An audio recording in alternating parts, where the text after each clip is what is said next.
آج ہم پشتون سلطنتوں اور خاندانوں کی تاریخ کا ایک گہرا جائزہ لے رہے ہیں۔ ہمارے پاس جو ماخذ ہے وہ کسی ایک سلطنت کی کہانی نہیں، بلکہ افغانستان سے لے کر ہندوستان تک پھیلی ہوئی درجنوں ریاستوں کی ایک بہت لمبی فہرست ہے۔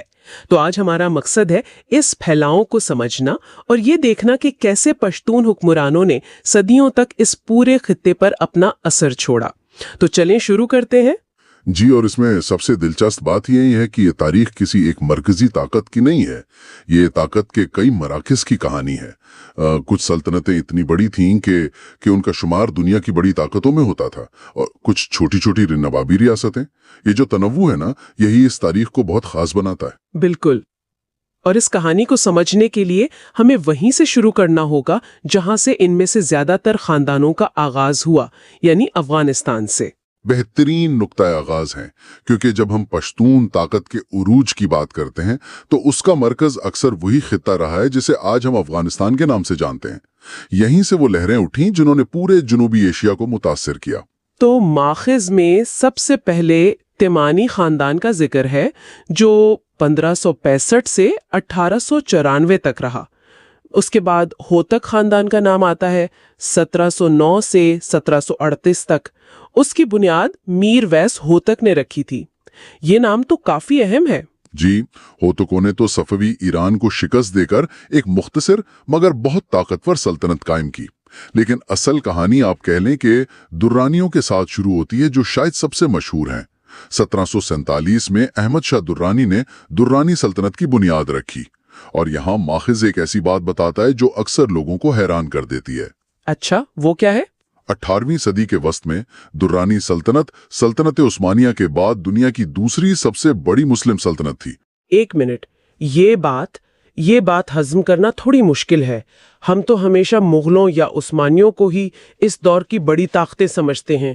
تو مطلب کچھ عرصے کے لیے قندھار کی اہمیت دہلی یا استنبول کے برابر تھی؟ یہ کیسے ہوا؟ یہ ایک بہترین سوال ہے۔ دیکھیں، ہوا یہ کہ نادر شاہ کی موت کے بعد ایران میں ایک بہت بڑا سیاسی خلا پیدا ہو گیا تھا۔ احمد شاہ درانی، جو نادر شاہ کے بہترین جرنیلوں میں سے ایک تھے، انہوں نے اس موقع کا فائدہ اٹھایا۔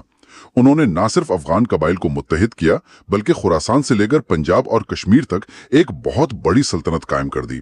تو ہاں، ایک وقت کے لیے قندھار واقعی اس خطے کا سیاسی مرکز بن گیا تھا۔ واہ، یہ تو واقعی ایک حیران کن حقیقت ہے۔ درانیوں کے بعد ماخوذ میں امارت افغانستان کا ذکر ہے، جسے بارکزئی خاندان نے قائم کیا، اور پھر یہ فہرست جدید دور تک پہنچ جاتی ہے، جس میں طالبان کی پہلی اور دوسری امارت اسلامیہ کا بھی ذکر ہے۔ بالکل، اور یہ اس تاریخ کے تسلسل کو دکھاتا ہے۔ ہوتک، درانی، بارکزئی، یہ سب مختلف پشتون قبائل تھے جو ایک ہی خطے میں طاقت کے لیے مقابلہ کر رہے تھے۔ یہ کہ جغرافیہ میں اقتدار کی منتقلی کی ایک طویل داستان ہے جو آج تک کسی نہ کسی شکل میں جاری ہے۔ تو افغانستان میں ہم نے ایک تسلسل دیکھا، ہوتک، پھر درانی، پھر بارکزئی۔ لیکن جب یہی پشتون قبائل ہندوستان آئے تو کہانی بالکل بدل گئی۔ یہاں وہ کسی خلا کو پر نہیں کر رہے تھے، بلکہ ایک پہلے سے موجود مغل سلطنت اور دوسری طاقتوں سے ٹکرا رہے تھے۔ آپ نے بالکل صحیح نقطہ پکڑا ہے۔ ہندوستان کا ماحول بالکل الگ تھا، اور اسی وجہ سے یہاں پشتون شناخت نے بھی ایک نئی شکل اختیار کی، اور اس کی سب سے بہترین مثال خلجی ہیں۔ خلجیوں کا نام آتے ہی ذہن میں دہلی سلطنت اور علاؤ الدین خلجی کا نام آتا ہے، لیکن ماخذ انہیں ترک افغان کہتا ہے۔ یہ تو ایک تضاد لگتا ہے۔ وہ ترک تھے یا افغان؟ یہی تو تاریخ کا سب سے دلچسپ پہلو ہے۔ نسلی طور پر خلجی ترکس تھے، لیکن وہ کئی نسلوں سے افغانستان کے علاقے میں رہ رہے تھے۔ انہوں نے وہاں کی زبان، ثقافت، رہن سہن سب اپنا لیا تھا۔ اس لیے جب جلال الدین خلجی نے دلی میں اپنی سلطنت قائم کی تو دلی کے جو پرانے ترک امراء تھے، جو خود کو خالص ترک سمجھتے تھے، جی بالکل، وہ انہیں باہر والا یا افغان زدہ سمجھتے تھے۔ یہ شناخت کی ایک بہترین مثال ہے جہاں نسل سے زیادہ آپ کی ثقافت اور جغرافیہ اہم ہو جاتا ہے۔ تو شناخت صرف خون پر نہیں، زمین اور زبان پر بھی منحصر تھی۔ اچھا، خلجیوں کے بعد لودھی خاندان کا ذکر ہے، اور پھر شیر شاہ سوری کی۔ سوری سلطنت کا دور تو صرف 16 سال رہا، لیکن اس نے مغلوں کو ہندوستان سے نکال دیا تھا۔ اتنے مختصر عرصے کو اتنی اہمیت کیوں دی جاتی ہے؟